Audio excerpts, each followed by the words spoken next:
Hello friends, welcome back to my channel knowledge please. வாங்க வீடியோக்குள்ளே போகலாம். Welcome back. Class 10, Unit 3, Prose, Empowered Women Navigating the World. Part 2. Part 1ல என்னெல்லாம் பார்த்தோம்? What are the roles played by the women in a family, in the society? ஃபேமிலியில் என்னென்னலாம் பண்ணுறாங்க, சொசைட்டியில் என்னென்னலாம் பண்ணுறாங்க எல்லாத்தையும் பார்த்தோம். Then, status of women in the past and now in the modern society. அது பார்த்தோம். We have seen some of the women, famous women personalities. அது பார்த்தோம். Next, INSV தாரிணி அதை பத்தி பார்த்தோம். நவிகா சாகர் பரிக்ரமா அதை பத்தி பார்த்தோம். மேக் இன் இந்தியா இது பார்த்தோம். அடுத்ததா இந்தியன் நேவிஸ் 6 women crew அதை பார்த்தோம். அந்த 6 women crewல 6 பெண்கள் கொண்ட குழு. அந்த பெண்கள் 6 பேர் யார் யாரு? வர்த்திகா ஜோஷி, பிரதீப் ஜாம்வல், ஸ்வாதி பத்ரபள்ளி, ஐஸ்வர்யா போடாபதி, விஜயாதேவி, பாயல் குப்தா. இவங்க தான் அந்த 6 பேர். அந்த 6 பேர் என்ன பண்ணாங்க? கடல் பயணம் மேற்கொண்டாங்க. பெண்கள் மட்டுமே மேற்கொண்ட கடல் பயணம். எதுல போனாங்க? ஐஎன்எஸ்வி தாரிணிங்கிற போட், பாய்மர படகு, அதுலதான் போனாங்க. எங்க ஸ்டார்ட் பண்ணாங்க? கோவால ஸ்டார்ட் பண்ணாங்க. எப்போ? 10th September 2017ல கோவால ஆரம்பிச்சாங்க. they traveled for 254 days. எப்போ ரீச் ஆனாங்க? திரும்பவும் அவங்க வந்து சேர்ந்த இடமும் கோவா தான். எப்போ வந்து சேர்ந்தாங்க? 21st May 2018. செப்டம்பர் 2017ல ஆரம்பிச்சு மே 2018ல ரிட்டர்ன் வந்தாங்க.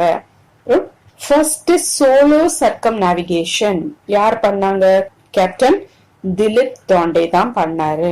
நான் ஸ்டாப் சோலோ சர்க்கம் நேவிகேஷன் யார் பண்ணாங்க? அபிலாஷ் டாமி. இது எல்லாமே நம்ம பார்த்தோம். அடுத்ததா லெசன் ஒரு இன்டர்வியூவா கண்டினியூ ஆச்சு. இன்டர்வியூனா என்னன்னு பார்த்தோம்? கான்வர்சேஷன், உரையாடல் அப்படின்னு பார்த்தோம். இன்டர்வியூவர் கொஸ்டின் பண்ணாங்க. ஃபர்ஸ்ட் வர்த்திகா ஜோஷி அதுக்கு ஆன்சர் பண்ணாங்க. இன்டர்வியூவர் கொஸ்டின் பண்ணாங்க. என்ன மாதிரி கொஸ்டின் பண்ணாங்க? எப்படி உங்களுக்கு அந்த போட் கூட பரிச்சயம் இருந்தது, என்ன மாதிரியான ட்ரைனிங் போனாங்க, அதை பத்தி கேட்டாங்க. வர்த்திகா ஜோஷி, ஐஸ்வர்யா இவங்கெல்லாம் ஆன்சர் பண்ணாங்க. Let us now continue with the lesson. Next question asked by the interviewer was, what was the selection process? Selection என்ன?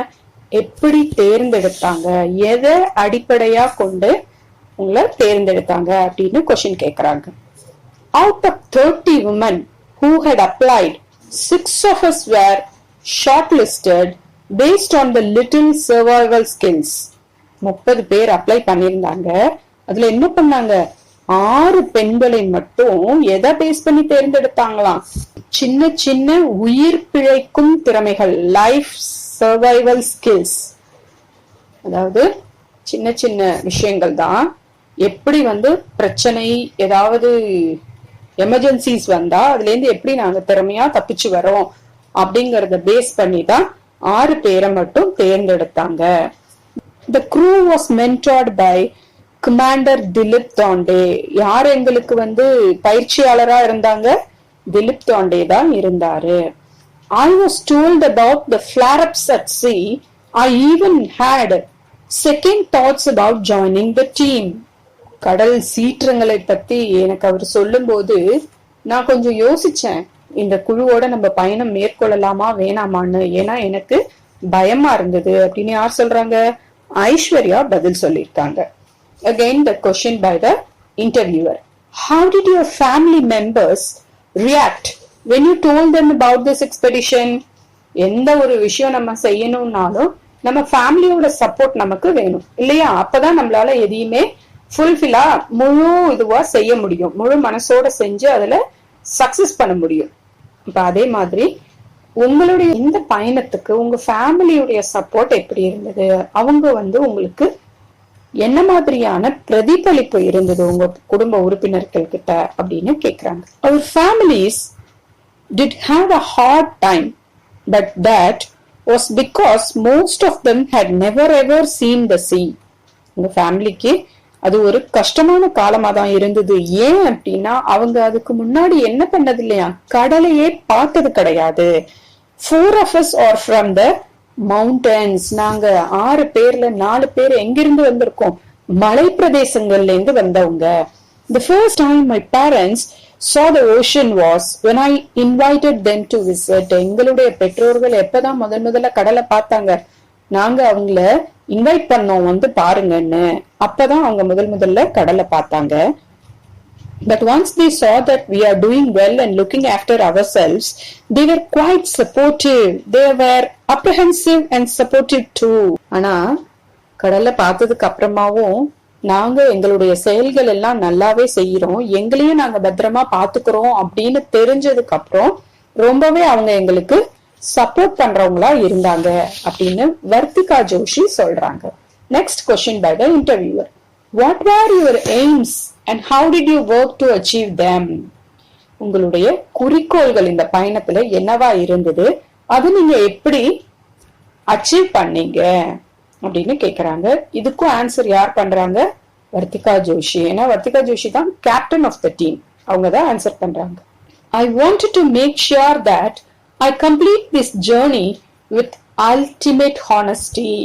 முதல் குறிக்கோளா என்ன நினைச்சாங்களாம், இந்த பயணத்தை உச்சக்கட்ட நேர்மையுடன் முடிக்கணும் அப்படின்னு நாங்க முடிவு பண்ணோம்.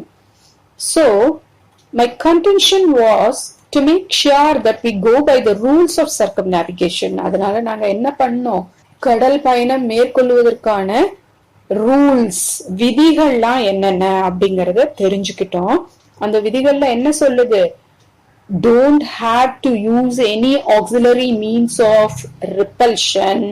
ரிப்பல்ஷன்னா திரும்ப வர்றது, அந்த மாதிரியான எந்த ஒரு இதுவும் கிடையாது. and you don't have to take anybody else assistance. யாரோட உதவியோ நாடக்கூடாது. இதெல்லாம் அந்த விதிகள்ல இருந்தது.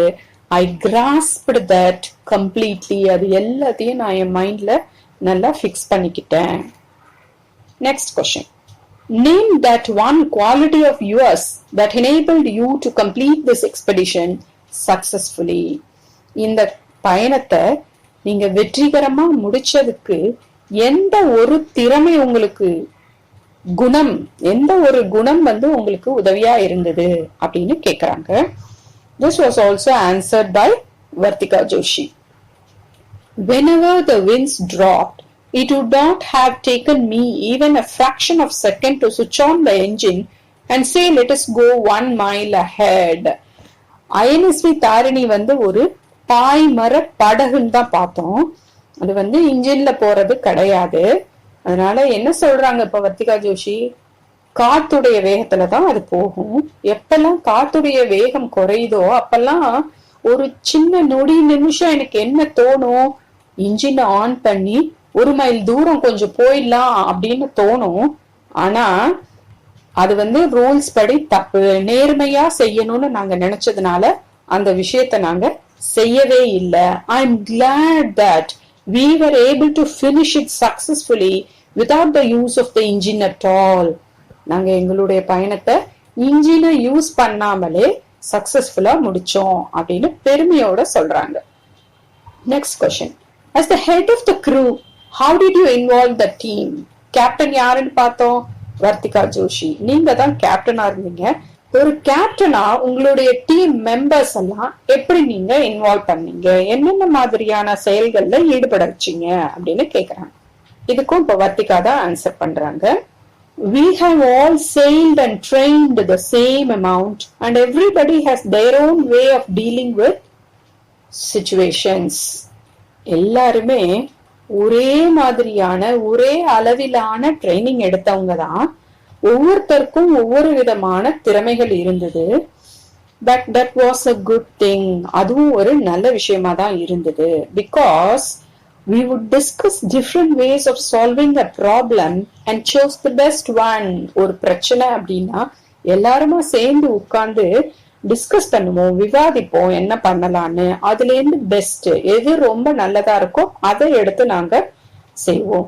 In fact I'd say it was easier for us to collaborate and work together. அந்த மாதிரியான ஒரு விஷயம் இருந்ததுனால எல்லாரும் ஒன்னா சேர்ந்து வேலை செய்யறதுக்கு ரொம்ப ஒரு சுலபமான வழியா இருந்தது அப்படின்னு வர்த்திகா பெருமையா தன்னுடைய டீமை பத்தி சொல்றாங்க. ஒரு டீமா வேலை செய்யறோம், ஒரு குழுவா வேலை செய்யறோம் அப்படின்னா அதுல முக்கியமா என்ன தேவைப்படுது? குழுவுடைய ஒற்றுமை, ஒருத்தருக்கு ஒருத்தர் விட்டு கொடுத்து அட்ஜஸ்ட் பண்ணி ஒருத்தர் சொல்றத ஒருத்தர் கேட்டு அப்படி இருந்தாதான் எதையுமே நம்மளால சக்சஸ்ஃபுல்லா செய்ய முடியும். நான் கேப்டன், நான் சொல்றத மட்டும்தான் நீ கேட்கணும் அந்த மாதிரி இல்லாம எல்லாரும் சேர்ந்து விவாதம் பண்ணி முடிவுகள் எடுக்கிறது, வேலைகள் செய்யறது எல்லாமே ஷேர் பண்ணி செஞ்சாங்க. இப்ப அடுத்ததா பாயல் குப்தா பேசுறாங்க.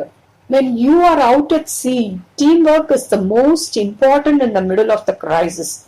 கடல்ல இருந்தப்போ என்ன மாதிரியான பிரச்சனைகள் வந்தாலும் அந்த இடத்துல எதுதான் எங்களுக்கு உதவி செஞ்சது? Team work. டீம் ஒர்க்னா என்ன?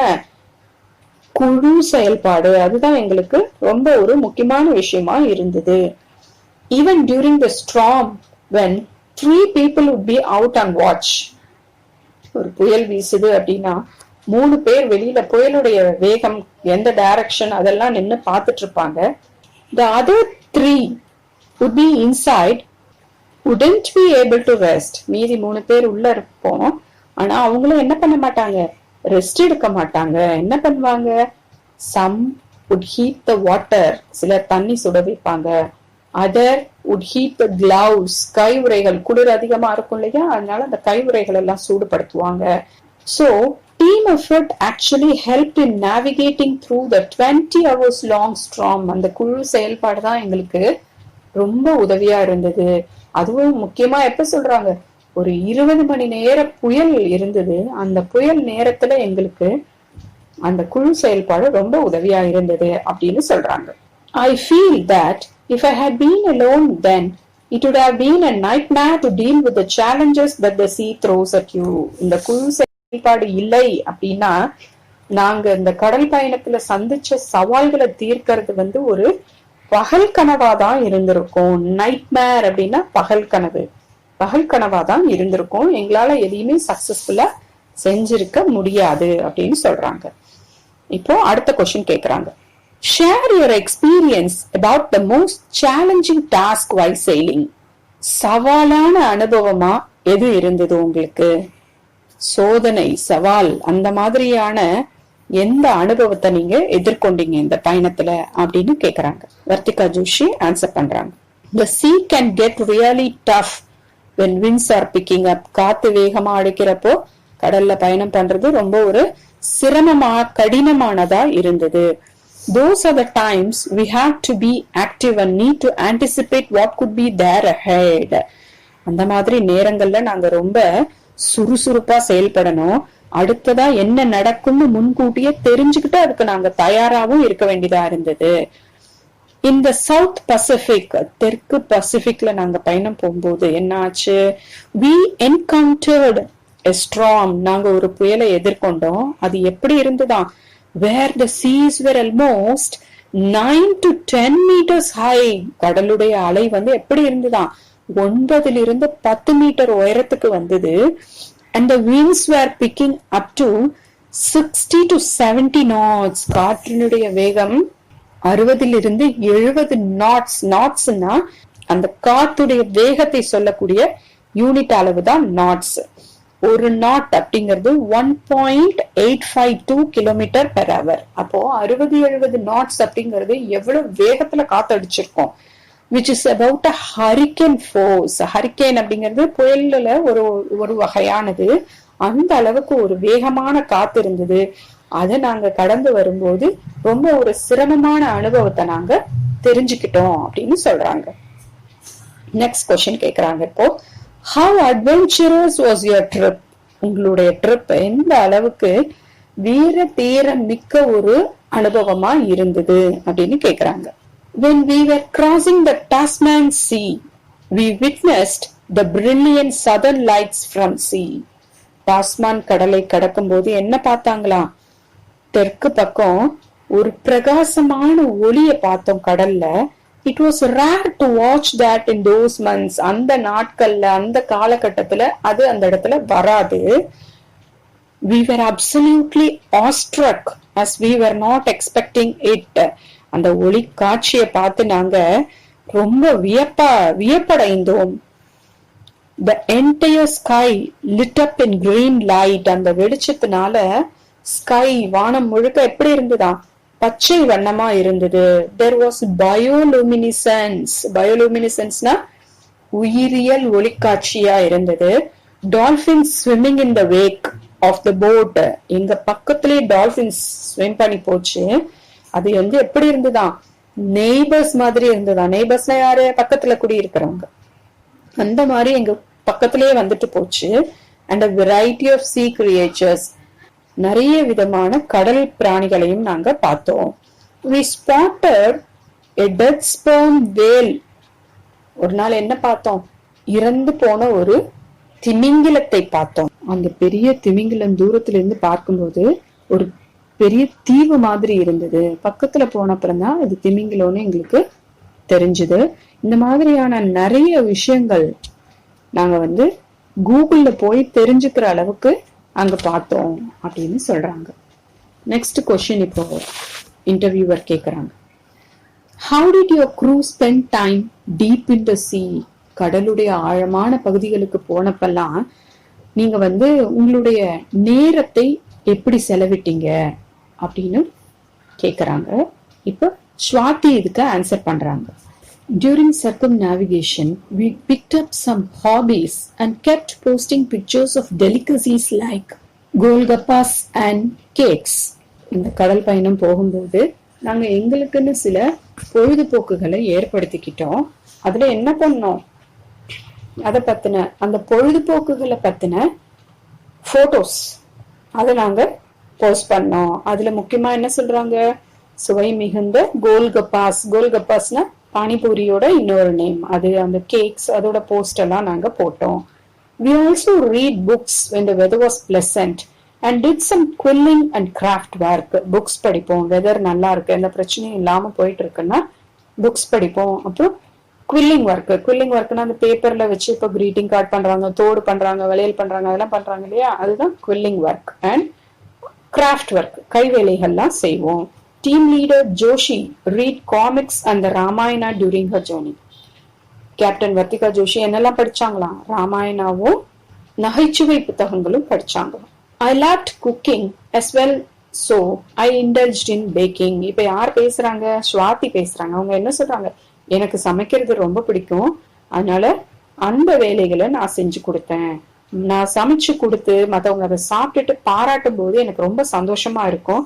அதனால என்னோட பெஸ்ட் டிஷ்ஷஸ் எல்லாம் என்னோட ஃப்ரெண்ட்ஸ்க்கு நான் செஞ்சு கொடுத்தேன். அதுவும் லிமிட்டட் ரிசோர்சஸ், அதாவது இருக்கிற பொருளை வச்சு எப்படி பெஸ்டா என்னால செய்ய முடியுமோ அதெல்லாம் நான் செஞ்சு கொடுத்தேன் அப்படின்னு யார் சொல்றாங்க, இப்ப ஸ்வாதி சொல்றாங்க. அடுத்ததா திரும்ப இப்போ வர்த்திகா ஜோஷி கண்டினியூ பண்றாங்க. 6 is a great number. We were always entertained. இந்த 6 அப்படிங்கிறது ஒரு லக்கி நம்பரா நாங்க நினைக்கிறோம். நாங்க எப்பவுமே எப்படிதான் இருப்போம், சந்தோஷமாவே இருந்தோம். We watched movies, listened to music. படம் பார்த்தோம், இசை கேட்டோம், இந்த மாதிரியான விஷயங்கள்லாம் செஞ்சோம். அதுக்கப்புறம் என்ன பண்ணாங்க, we made parathas, baked cakes and breads and even made halwa and rasagullas. என்னெல்லாம் செஞ்சிருக்காங்க பாருங்க. வீட்டுல இருந்தாலே நிறைய பேர் இதெல்லாம் செய்ய மாட்டாங்க. அவங்க என்னெல்லாம் பண்ணிருக்காங்க, பரோட்டா செஞ்சாங்களாம், கேக்ஸ் பிரெட்ஸ் எல்லாம் பண்ணிருக்காங்க, ஹல்வா பண்ணாங்களா, rasgulla பண்ணாங்களாம். We celebrated festivals at sea. நாங்க பண்டிகைகள் கூட கொண்டாடினோம். என்ன பண்டிகை கொண்டாடி இருக்காங்க, தீபாவளி கொண்டாடினாங்க. அப்புறம் we celebrated 3 birthdays, 3 பிறந்த நாள் கொண்டாடினோம், including the first birthday of the boat. INSV தாரிணியோட ஃபர்ஸ்ட் பர்த்டே கூட நாங்க கொண்டாடினோம். Also specific occasions like crossing the equator, the international dateline.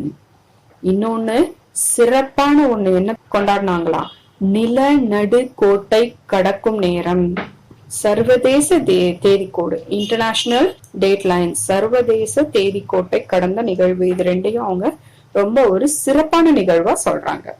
What motivated you to fulfill the country's expectations? Interviewer அடுத்த question கேட்கிறாங்க. எது வந்து உங்களை இந்த நாட்டுடைய எதிர்பார்ப்புகளை பூர்த்தி பண்ணணும்ன்றதுக்கு தூண்டுகோலா இருந்தது அப்படின்னு கேக்குறாங்க. We knew that the entire country was watching us and praying for us, so we never wanted them to have a single day thinking that we are in trouble.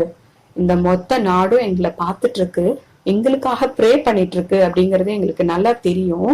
அதனால ஒரு நாள் கூட ஒரு நிமிஷம் கூட நாங்க கஷ்டப்படுறோங்கிறது அவங்களுக்கு தெரியக்கூடாதுன்னு நாங்க நினைச்சோம். We knew that it is going to happen, but the people out there did not know what kind of challenges we were facing. கண்டிப்பா நாங்க இதை சக்சஸ்ஃபுல்லா முடிச்சிருவோம்னு எங்களுக்கு தெரியும். ஆனா நாங்க என்ன மாதிரியான சவால்கள் எல்லாம் சமாளிச்சோன்றது வெளியில இருக்கக்கூடிய மக்களுக்கு தெரியாது. We decided that once the circumnavigating was over, we are going to show what we have actually gone through. எப்ப நாங்க இந்த பயணத்தை முடிச்சிட்டு போறோமோ அப்ப நாங்க என்னெல்லாம் சந்திச்சோம், சவால்களை எப்படி சமாளிச்சோம், இதெல்லாம் தெரியப்படுத்தணும்னு விரும்பணும் அப்படின்னு யார் சொல்றாங்க? ஸ்வாதி ஆன்சர் பண்ணிருக்காங்க. Next question by the interviewer. As a woman, how do you consider this expedition? ஒரு பெண்ணா இந்த கடல் பயணத்தை நீங்க எப்படி நினைக்கிறீங்க, எப்படிப்பட்டதா நினைக்கிறீங்க அப்படின்னு கேக்குறாங்க. வர்த்திகா ஜோஷி ஆன்சர் பண்றாங்க. It is a matter of great honor. ரொம்ப பெரிய மரியாதைக்குரிய விஷயமா நான் இதை நினைக்கிறேன். We couldn't have imagined anything better for our cast off. எங்களுடைய திறமைகளை நிரூபிக்கிறதுக்கு இதை விட ஒரு சிறந்த வாய்ப்பு இருக்கிறதா நாங்க நினைக்கல.